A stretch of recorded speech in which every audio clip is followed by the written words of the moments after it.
Hey there, George again.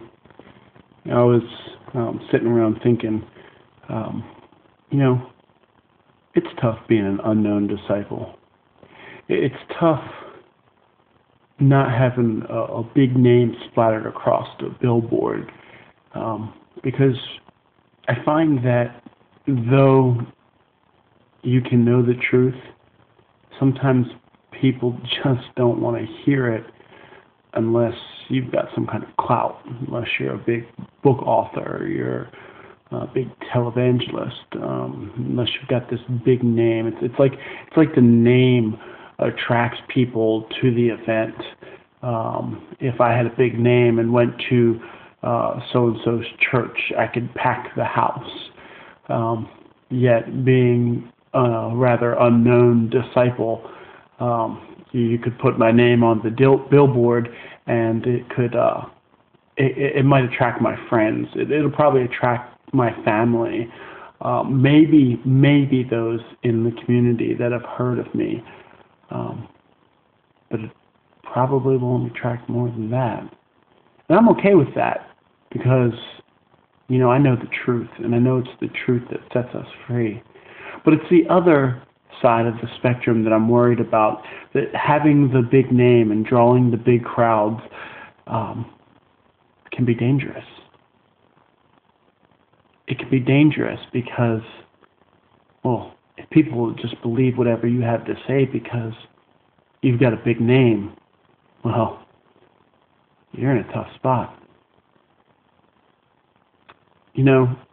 I hear the words of Paul talking to the church of Galatia because, here he was trying to teach them truth, and people came behind him and tried to change what he was teaching. Now, I understand Paul probably had a big name, but I don't think Paul really put his hope and his faith in that big name.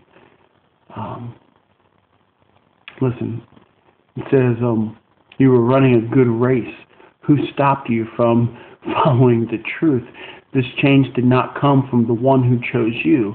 Be careful. Just as little yeast makes a whole batch of dough rise, I trust in the Lord that you will not believe those different ideas. Whoever is confusing you with such ideas will be punished.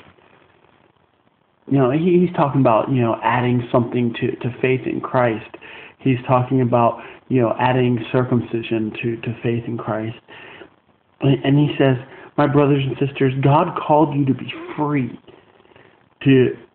but not to use your freedom as an excuse to do what pleases your sinful self. Serve each other with love.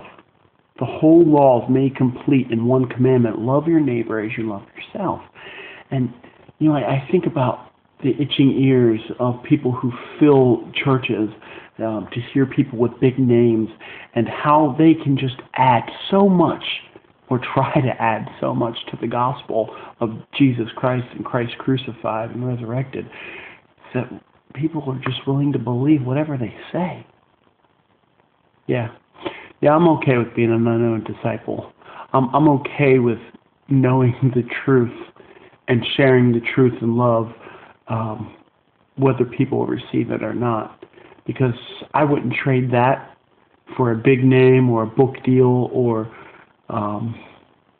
anything else. I don't want to sound hard on those people. God is using those ministries in different ways. But I'm happy with being an unknown disciple. So for all you unknown disciples out there, for all those who are hard on themselves because they don't feel like they're getting anywhere, because their dream is so big, and yet God has them somewhere they might feel small. I was asking God one time after hearing a televangelist talk about their book deals and their television ministry, and I said, Lord, why do you have me where I'm at? Don't you have bigger dreams for me? And God just spoke to my heart and said, George, you're right where I want you. Yep. Yeah, that's good enough for me.